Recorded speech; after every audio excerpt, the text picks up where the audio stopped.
চলো বন্ধুসকল, যদিও তোমালোকৰ অসম আৰক্ষীত শাৰীৰিক পৰীক্ষা যদি বেয়া হৈছে বা শাৰীৰিক পৰীক্ষাত যদি নম্বৰ যদি কমকৈ পাইছা, তথাপিও তোমালোকে চিন্তা নকৰিব। যিসকল ল'ৰা ছোৱালীয়ে অসম আৰক্ষী শাৰীৰিক পৰীক্ষাত নম্বৰ কমকৈ পাইছা বা ৰিটাৰ্ণত নাম অহাৰ চান্স নাই বুলি ভাবি আছা, বা যিসকল ল'ৰা ছোৱালী অসম আৰক্ষীৰ ফিজিকেল টেষ্টত বা শাৰীৰিক পৰীক্ষাত বৰষুণৰ বাবে বা অন্য কিবা কাৰণত যদি ফেইল কৰিলা বা মানে তোমালোকে যদি পাছ কৰিব নোৱাৰিলা, তথাপিও চিন্তা নকৰিবা। কাৰণ আকৌ 2025 চনত মানে আৰু বেছি দিন নাই, আজি প্ৰায় যিহেতু আজি 10 তাৰিখ হ'ল আৰু প্ৰায় 30 আৰু এমাহমান পিছত আকৌ নতুনকৈ পদ ওলাবলৈ গৈ আছে। অসম পুলিচ হওক বা অসম ফৰেষ্ট হওক বা লগতে 3rd grade and 4th grade ADRD যিমানেই নহওক কিয়, যিমানকেইটা বিভাগীয় পদ আছে, তো সেইবিলাক সকলোবিলাক আকৌ 2025 চনৰ পৰা আকৌ ওলাবলৈ আৰম্ভ হ'ব। যিহেতু অলৰেডি সকলোৱে গম পাইছে প্ৰায় আকৌ 20,000ৰ ওপৰত নতুনকৈ পদ ওলাব অসম চৰকাৰৰ ফালৰ পৰা।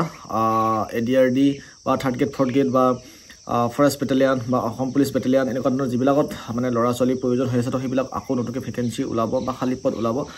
তো যিসকল ল'ৰা ছোৱালীয়ে বা যিসকলে তোমালোকে অসম আৰক্ষীৰ ফিজিকেল টেষ্টত মানে যিটো দৰকাৰ মানে ফিজিকেল টেষ্টৰ বা তোমালোকৰ যিখন লং জাম্প থাকে বা যিটো তোমালোকৰ চেন আপ থাকে বা যিটো তোমাৰ ৰানিং থাকে, যদি যিটোত তোমালোকে নাম্বাৰ কমকৈ পাইছিলা ন, সেই বস্তুটো তোমালোকে ফ'কাছ কৰক। ঠিক আছে, যদি তোমালোকে ৰানিঙত যদি নম্বৰ কমকৈ পাইছিলা বা ৰানিঙত নম্বৰ কমকৈ পোৱাৰ কাৰণে তোমালোকে টোটেল মাৰ্ক কম হৈ গ'ল, তো সেইবাবে তোমালোকে যদি তেনেকুৱা হৈছে, তেতিয়াহ'লে তোমালোকে আকৌ ৰানিঙৰ কাৰণে গুৰুত্ব দিয়ক। যিহেতু 2025 চনত আকৌ ভেকেঞ্চি মুকলি হ'বলৈ গৈ আছে। তো যদি তোমালোকে লং জাম্পত যদি 100% দিব পৰা নাছিলে, তেতিয়াহ'লে তোমালোকে আকৌ 100% তোমালোকে লং জাম্পৰ কাৰণে চেষ্টা কৰক। তো আকৌ যিহেতু নতুনকৈ পদ ওলাবলৈ গৈ আছে, যদি তোমালোকে চেনাবৰ কাৰণে যদি 100% দিব পৰা নাছিলে, আকৌ তোমালোকে চেনাবৰ কাৰণে প্ৰেক্টিছ কৰক, কাৰণ আকৌ নতুনকৈ পদ ওলাবলৈ গৈ আছে।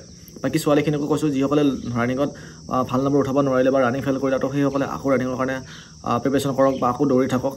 যদি তোমালোকে লং জাম্পত ছোৱালীখিনিয়ে যদি লং জাম্পত যদি ভাল এটা প্ৰিপেৰেশ্যন দিব নোৱাৰিলে বা 100% দিব নোৱাৰিলে, সেইসকলে আকৌ ৰানিঙৰ কাৰণে বা লং জাম্পৰ কাৰণে আকৌ প্ৰেক্টিছ কৰি থাকক। কাৰণ যিহেতু 2025 চনত আকৌ নতুনকৈ ভেকেঞ্চি বা খালী পদ ওলাবলৈ গৈ আছে, তো সেইবাবে যাতে তোমালোকৰ 2025 চনৰ যিটো আকৌ আৰম্ভণি হ'ব, তো সেই আৰম্ভণিটো যাতে তোমালোকে বেয়াকৈ বা তোমালোকৰ যাতে সেই আৰম্ভণিটো যাতে বেয়া নহয়, তো তাৰ বাবে নিজকে এতিয়াৰ পৰা 2024 চনৰ পৰাই আকৌ তোমালোকে প্ৰিপেৰেশ্যন কৰিবলৈ আৰম্ভ কৰক।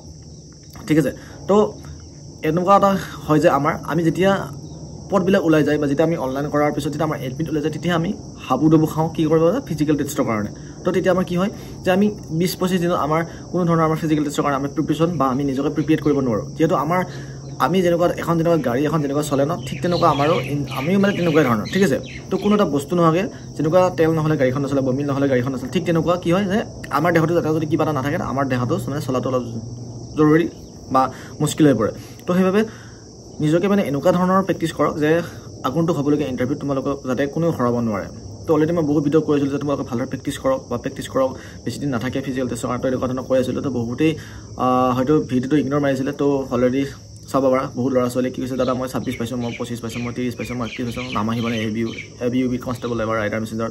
তো এই যিটো তোমালোক কমেণ্ট যে দাদা মই 26 পাইছোঁ, দাদা মই 22 পাইছোঁ, এই কমেণ্টটো যাতে তোমালোক আগন্তুক নকৰা। তো সেইবাবে এতিয়াৰ পৰা তোমালোকে ধুনীয়াকৈ প্ৰেক্টিছ কৰক। ঠিক আছে, তো যদি তোমালোকে ধুনীয়াকৈ যদি প্ৰেক্টিছ কৰা বা ধুনীয়াকৈ যদি মই যেতিয়া ভিডিঅ' বনাইছিলোঁ, তেতিয়া যদি তোমালোকে ধুনীয়াকৈ প্ৰেক্টিছ কৰিলেহেঁতেন, তো আজি তোমালোকৰ এই কমেণ্টটো কৰিবলগীয়া নহ'ল হয়।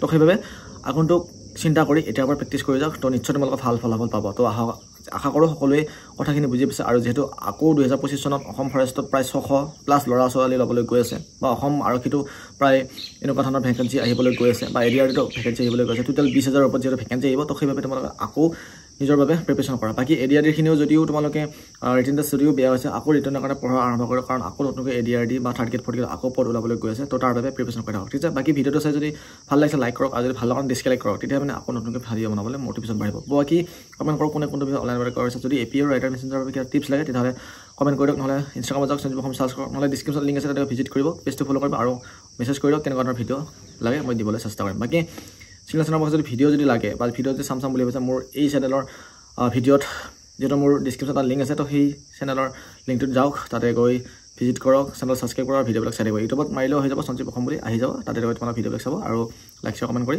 মটিভেশ্যন বঢ়াব সদায়। ঠিক আছে, আজিলৈ বিদায়, নেক্সট ভিডিঅ'ত আকৌ আহিছোঁ। বাই বাই, জয় অসম।